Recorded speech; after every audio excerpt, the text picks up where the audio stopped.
Задумывались когда-нибудь, а любит ли меня муж все еще? Ну, вероятно, раз вы стали мужем и женой, то влюбленность как минимум была. И вот иногда живут люди годами-годами, а потом женщина садится однажды вечером за чашкой чая или бокалом вина и думает: вот мы живем вместе, а любит ли он меня? А есть ли у него ко мне какие-то действительные чувства? Или я для него стала просто привычным питомцем дома, как кошечка или собачка? В этом видео я дам ответ на этот вопрос. Как же это понять, проанализировав ваши отношения с мужем?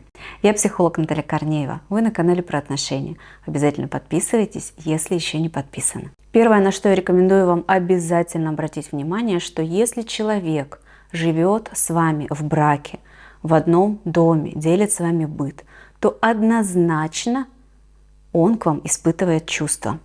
Проблема лишь в том, что нам через кино, сказки, через какую-то идеализацию жизненных процессов внушают, что любовь вот она какая-то вот такая, как в красивых романтических фильмах, когда люди скучают друг без друга, когда он приносит, например, красивый завтрак в постель с ароматным кофе, когда цветочки приносит, есть какая-то нежнятина, романтика, или он говорит прямо «я тебя люблю».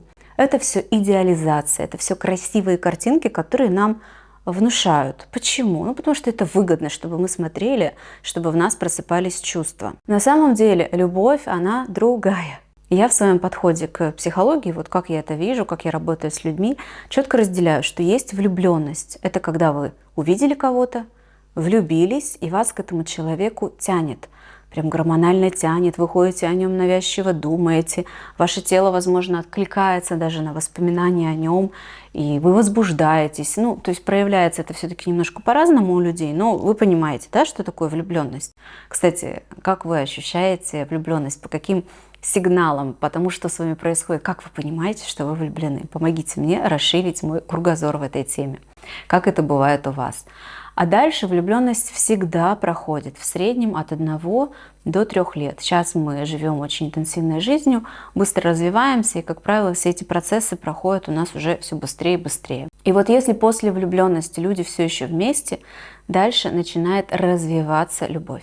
Если влюбленность случается сама собой, без наших усилий, как химия в нашем теле, как вспышка в мозге, нам не нужно прилагать к этому никаких усилий, она просто либо случается, либо нет, то вот любовь — это совершенно другой процесс. Она не происходит сама собой. Она происходит от развития наших отношений определенным образом. А может не произойти. И тогда люди влюбились, на этой влюбленности, допустим, поженились, начали жить вместе, а дальше не произошли необходимые условия для того, чтобы начала формироваться любовь. Любовь как привязанность. Для меня любовь — это равно привязанность.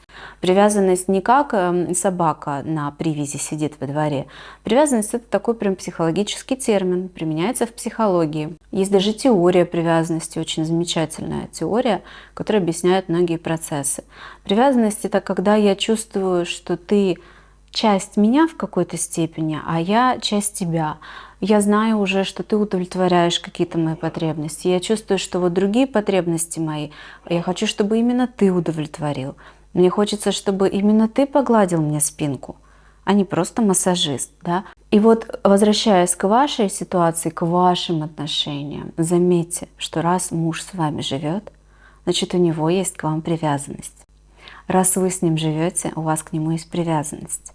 Даже если он, например, вас раздражает, он вам надоел уже как кость в горле, и вам с ним больше плохо, чем хорошо, намного больше плохо, чем хорошо, но вы же не уходите от него, потому что есть привязанность.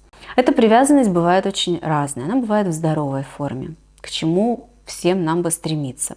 И она бывает в нарушенных формах. Бывает, например, когда очень тревожно. А правда ли он меня любит? А вдруг он отдалился от меня? А вдруг он меня бросит? Или, ну, раз ему что-то не понравилось, мне не понравилась его реакция, сама его лучше оттолкну, вообще он мне не нужен. Это все такие вот проявления нездоровой формы привязанности. Или бывает избегающая привязанность, когда я не могу ей открыться, она меня ранит. Я ему сейчас вот расскажу что-то, а он как-то не так косо на меня посмотрит, и мне будет больно и обидно. Поэтому лучше я буду замыкаться, чувства ему свои не показывать и не делиться ничем личным. Тоже одна из форм проявления нездоровой привязанности. Но Важно, раз вы живете вместе, значит привязанность все еще есть. И даже если завтра вы бы решили расстаться с вашим мужем, и правда, прямо завтра, например, разъехались бы с ним в разные квартиры, все равно какое-то время привязанность к нему все еще существовала бы. Просто от того, что вы бы ушли из жизни друг друга, эта привязанность начала бы потихонечку сходить на нет, и через какое-то время она бы прошла. Мы привязываемся не только к своим мужьям, женам, детям, мы привязываемся к друзьям, мы привязываемся к месту, в котором мы живем. У всех эти процессы происходят индивидуально, но именно это и есть та самая любовь, которая соединяет вместе мужчину и женщину на долгие годы. Это именно то, что должно прорасти в паре после того, как влюбленность сойдет на нет. В следующий раз, когда вам захочется задаться вопросом, а любит ли меня мой муж, посмотрите на то, как он к вам привязан. Как ему привычно, например, что вы гладите ему, там, не знаю, носки складываете после стирки. Ну, обычно их не гладят. Кстати, гладите ли вы носки? Это интересный еще вопрос. Я, например, нет. Но думаю, наверное, есть такие перфекционисты, которые носки гладят, что неплохо. Какие-то вот найдите детали вашей жизни, в которых вы видите, что ему с вами хорошо. И заметьте это. Когда жена не замечает, как ее мужу, в чем ее мужу с ней хорошо, происходит обесценивание отношений с его стороны. Заметьте, как вам хорошо с ним. Несмотря на все конфликты, все сложности, напряжения, все равно же есть что-то хорошее. Где он для вас все еще приятная часть вашей жизни. И где вы для него, заметьте это. И просто запомните как аксиому. Если бы любви не было, человек бы с вами не жил. Вопрос в том, что часто люди не умеют эту любовь создавать и проживать в здоровой форме. И часто эта любовь приобретает искаженные, нездоровую, испорченную форму. И тогда, глядя на своего мужа, если вы видите, что у него какая-то не очень-то здоровая, красивая форма проявления его любви, то примите факт, что в данный момент времени этот человек может только так. Если вы дослушали это видео до конца, то вы огромный молодец. Предлагаю вам посмотреть видео про 19 ошибок в отношениях. Посмотрите их, узнаете, поймете, что вы делаете не так, что делает ваш партнер не так. Часть из них сможете самостоятельно убрать из вашей жизни, и это уже улучшит ваши отношения. Ссылка на это видео внизу в описании, там простая регистрация, просто оставляйте свою почту, получаете доступ и бесплатно смотрите первую ступень моих курсов про отношения.